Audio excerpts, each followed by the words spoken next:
Hi hello ನಮಸ್ತೆ ಎಲ್ಲರೂ ಹೇಗಿದ್ದೀರಾ? ನೀವೆಲ್ಲರೂ ಚೆನ್ನಾಗಿದ್ದೀರಾ ಅಂತ ಅಂದ್ಕೊಂಡಿದ್ದೀನಿ. ಹಾಗೆ ನಾನು ಕೂಡ ಚೆನ್ನಾಗಿದ್ದೀನಿ ಅಂತ ಹೇಳ್ತಾ ಇವತ್ತಿನ ಕುಕ್ಕಿಂಗ್ ವ್ಲಾಗ್ನ ಸ್ಟಾರ್ಟ್ ಮಾಡ್ತಾ ಇದ್ದೀನಿ. ಇವತ್ತು ನಾನು ಕರಿಮೀನು ಅಥವಾ ಡ್ರೈ ಫಿಶ್ ಅಂತ ಏನು ಹೇಳ್ತಾರೆ ಅದರಿಂದ ಬದನೆಕಾಯಿನ ಉಪಯೋಗಿಸಿ ಗೊಜ್ಜನ್ನ ಮಾಡ್ತಾಯಿದ್ದೀನಿ. ತುಂಬ ಚೆನ್ನಾಗಿರುತ್ತೆ, ಅನ್ನಕ್ಕಂತೂ ಏಳು ಮಾಡಿಸಿದ ಗೊಜ್ಜು ಅಂತಲೇ ಇದು ಹೇಳ್ಬೋದು. ಈ ಡ್ರೈ ಫಿಶಲ್ಲಿ ತೆಂಗಿನಕಾಯಿ ಹಾಕಿನೂ ಸಾರು ಮಾಡ್ತಾರೆ, ಕಡಲೆಕಾಳೆಲ್ಲ ಹಾಕ್ಬಿಟ್ಟು, ಅದು ಕೂಡ ತುಂಬ ಚೆನ್ನಾಗಿರುತ್ತೆ. ಬನ್ನಿ ಹಾಗಾದರೆ ಈ ಡ್ರೈ ಫಿಶಲ್ಲಿ ಗೊಜ್ಜು ಯಾವ ಥರ ಮಾಡೋದು ಅಂತ ನೋಡ್ಕೊಂಡು ಬರೋಣ. ನಾನಿಲ್ಲಿ ಡ್ರೈ ಫಿಶ್ನ ತೊಗೊಂಡಿದ್ದೀನಿ. ಈ ಡ್ರೈ ಫಿಶ್ನ ತುಂಬ ಚೆನ್ನಾಗಿ ಕ್ಲೀನ್ ಮಾಡ್ಕೊಳ್ಬೇಕು. ಮಣ್ಣು ಕೂಡ ಇರುತ್ತೆ, ಹಾಗೆ ಗಲೀಜು ಕೂಡ ಇರುತ್ತೆ. ಮೊದಲು ನಾವು ಈ ಡ್ರೈ ಫಿಶ್ದು ತಲೆ ಭಾಗನ ತೆಗೆದ್ಬಿಡ್ಬೇಕು. ನಂತರ ಆ ಹೊಟ್ಟೆ ಭಾಗದ ಹತ್ರ ಗಲೀಜಾಗಿರುತ್ತೆ, ಅವೆಲ್ಲನೂ ತೆಗೆದು ಕ್ಲೀನ್ ಮಾಡ್ಕೊಳ್ಬೇಕು. ಇಲ್ಲ ಅಂದರೆ ನಾವು ಅಡುಗೆ ಮಾಡ್ಕೊಳ್ಳುವಾಗ ಅದು ಸಾರು ಅಥವಾ ಗೊಜ್ಜು ಸ್ಮೆಲ್ ಬರುತ್ತೆ, ಆವಾಗ ನಾವು ತಿನ್ನಬೇಕು ಅಂದರೆ ಚೆನ್ನಾಗಿರೋದಿಲ್ಲ. ನೋಡಿ, ನಾನಿಲ್ಲಿ ತವಾದಲ್ಲಿ ಈ ಡ್ರೈ ಫಿಶ್ನೆಲ್ಲ ಹಾಕ್ಕೊಂಡು ಹುರ್ಕೊಳ್ತಾ ಇದ್ದೀನಿ. ಕೆಲವರು ಹುರ್ಕೊಳ್ಳುವಾಗ ವಾಸನೆ ಬರುತ್ತೆ ಅಂತ ಹುರ್ಕೊಳ್ಳೋದಿಲ್ಲ, ಹಾಗೆ ಬಿಸಿನೀರೆಲ್ಲ ಕ್ಲೀನ್ ಮಾಡಿಬಿಡ್ತಾರೆ. ಬಟ್ ಇದು ಡ್ರೈ ಫಿಶ್ಶು ಹುರ್ಕೊಳ್ಳೇಬೇಕು. ಸುಮಾರು ನಾವು ಒಂದು 10 ನಿಮಿಷ ನಾನು ಇದನ್ನ ಚೆನ್ನಾಗಿ ಹುರ್ಕೊಂಡಿದ್ದೀನಿ. ನೋಡಿ, ಹುರ್ಕೊಳ್ಳುವಾಗ ಗಲೀಜೆಲ್ಲ ಆವಾಗಲೇ ಅರ್ಧಕ್ಕರ್ಧ ಬಂದ್ಬಿಡುತ್ತೆ. ನೋಡಿ, ನಿಮಗೆ ತೋರಿಸ್ತೀನಿ ಗಲೀಜೆಲ್ಲ ಎಷ್ಟು ಬಂದಿದೆ ಅಂತ. ಇದನ್ನೆಲ್ಲ ತೆಗೆದು ನಾವು ಬಿಸಿನೀರಲ್ಲಿ ಹಾಕಿ ಮತ್ತೆ ಒಂದು 3-4 ಸಲ ಚೆನ್ನಾಗಿ ತೊಳ್ಕೊಳ್ಬೇಕು. ನಾನಿಲ್ಲಿ ಅದಕ್ಕೋಸ್ಕರ ಒಂದು ಬೌಲ್ ಇಟ್ಕೊಂಡಿದ್ದೀನಿ. ಆ ಬೌಲ್ಗೆ ಬಿಸಿನೀರು ಹಾಕಿ ಈ ಡ್ರೈ ಫಿಶ್ನೆಲ್ಲ ನಾವು ಹುರ್ಕೊಂಡಿದ್ವಲ್ಲ ಅದನ್ನ ಸೇರಿಸ್ಕೊಳ್ತಾ ಇದ್ದೀನಿ ಬಿಸಿನೀರಿಗೆ. ಇವಾಗ ಇದನ್ನ ಒಂದು 5 ನಿಮಿಷ ನಾವು ಹಾಗೆ ಬಿಸಿನೀರಲ್ಲಿ ನೆನೆಯಾಗಿ ಬಿಡಬೇಕು. ಒಂದು 5 ನಿಮಿಷ ಚೆನ್ನಾಗಿ ನೆನೆದ ನಂತರ ನಾವು ಇದನ್ನ ಒಂದು 3-4 ಸಲ ಆದರೂ ಚೆನ್ನಾಗಿ ತೊಳ್ಕೊಳ್ಬೇಕು, ಏಕೆಂದರೆ ಇದರಲ್ಲಿ ಮಣ್ಣು ಎಲ್ಲ ಇರುತ್ತೆ. ನೋಡಿ, ನಾನು ಬಿಸಿನೀರು ಹಾಕಿದ ತಕ್ಷಣ ಎಷ್ಟು ಗಲೀಜಾಗಿದೆ. ಇದು ಕ್ಲಿಯರ್ ಆಗಬೇಕು ನೀರು, ಅಲ್ಲಿವರೆಗೂ ಚೆನ್ನಾಗಿ ತೊಳ್ಕೊಳ್ಬೇಕು. ನಾನಿಲ್ಲಿ ಹುಣಸೆ ಹಣ್ಣನ್ನ ನೆನೆ ಹಾಕಿಟ್ಕೊಂಡಿದ್ದೀನಿ, ಒಂದು ನೆಲ್ಲಿಕಾಯಿ ಗಾತ್ರದಷ್ಟು. ಇದೆಲ್ಲ ಆದ ನಂತರ ನಾನಿಲ್ಲಿ ಸ್ಟವ್ ಆನ್ ಮಾಡ್ಕೊಂಡಿದ್ದೀನಿ. ಸ್ಟವ್ ಆನ್ ಮಾಡಿಕೊಂಡು ಬಾಣಲಿ ಇಟ್ಕೊಂಡಿದ್ದೀನಿ.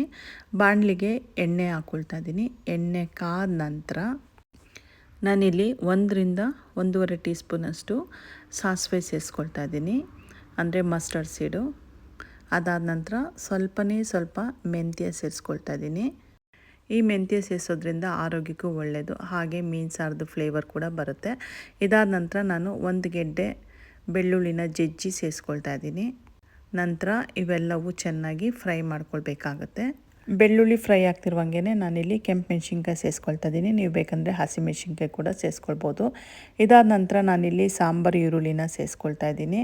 ನಿಮ್ಮ ಹತ್ರ ಸಾಂಬಾರು ಈರುಳ್ಳಿ ಇಲ್ಲ ಅಂದರೆ ನೀವು ನಾರ್ಮಲ್ ಈರುಳ್ಳಿನೇ ಸೇರಿಸ್ಕೊಳ್ಳಿ, ಪರವಾಗಿಲ್ಲ. ಬಟ್ ಸಾಂಬಾರು ಈರುಳ್ಳಿ ಸೇರಿಸ್ಕೊಳ್ಳೋದ್ರಿಂದ ರುಚಿ ಜಾಸ್ತಿ ಆಗುತ್ತೆ. ನಾನಿಲ್ಲಿ ಸಾಂಬಾರು ಈರುಳ್ಳಿನ ಒಂದು 20-25 ಅಷ್ಟು ಸೇರಿಸ್ಕೊಂಡಿದ್ದೀನಿ. ಸಣ್ಣದಾಗಿ ಕಟ್ ಮಾಡಿ ಈರುಳ್ಳಿನ ಫ್ರೈ ಮಾಡ್ಕೊಳ್ಳೋಕ್ಕೆ ಹಾಕ್ಕೊಂಡಿರೋದು. ಅದಾದ ನಂತರ ಕರ್ಬೇವಿನ ಸೊಪ್ಪನ್ನು ಕೂಡ ಸೇರಿಸ್ಕೊಳ್ತಾ ಇದ್ದೀನಿ. ಇವೆಲ್ಲವೂ ಈರುಳ್ಳಿ, ಬೆಳ್ಳುಳ್ಳಿ, ಕರ್ಬೇವಿನ ಸೊಪ್ಪು ಎಲ್ಲವೂ ಚೆನ್ನಾಗಿ ಫ್ರೈ ಆಗಬೇಕು. ಈರುಳ್ಳಿ, ಬೆಳ್ಳುಳ್ಳಿ ಎಲ್ಲವೂ ಚೆನ್ನಾಗಿ ಫ್ರೈ ಆದ ನಂತರ ಈರುಳ್ಳಿ ಸ್ವಲ್ಪ ಗೋಲ್ಡನ್ ಕಲರ್ ಬರಬೇಕು, ಅಲ್ಲಿವರೆಗೂ ಫ್ರೈ ಮಾಡ್ಕೊಂಡಿದ್ದ ನಂತರ ನಾನು ಬದನೆಕಾಯಿನ ಫಸ್ಟೇ ತೊಳೆದು ಈ ಥರ ಕಟ್ ಮಾಡಿ ಇಟ್ಕೊಂಡಿದ್ದೆ. ಇವಾಗ ಬದನೆಕಾಯಿನ ಸೇರಿಸ್ಕೊಳ್ತಾ ಇದ್ದೀನಿ. ನಿಮ್ಗೆ ಯಾವ ಥರ ಬದನೆಕಾಯಿ ಸಿಗುತ್ತೋ ನೀವು ಆ ಬದನೆಕಾಯಿನ ಸೇರಿಸ್ಕೊಳ್ಬೋದು. ಬದನೆಕಾಯಿ ಕೂಡ ಎಣ್ಣೆಲಿ ಇವಾಗ ಚೆನ್ನಾಗಿ ಫ್ರೈ ಆಗಬೇಕು. ನೋಡಿ, ಇವಾಗ ಬದನೆಕಾಯಿ ಎಲ್ಲ ಸ್ವಲ್ಪ ಬೆಂದಿದೆ ಎಣ್ಣೆಲೇ.